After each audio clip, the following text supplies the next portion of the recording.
hapon sa tanan.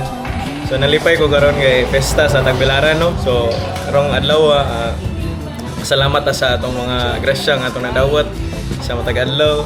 Kanya hinaot nga kanang nag-enjoy ang tanan labi na sa lamisa ang panag-ambit sa pagkaon sa matag pamilya.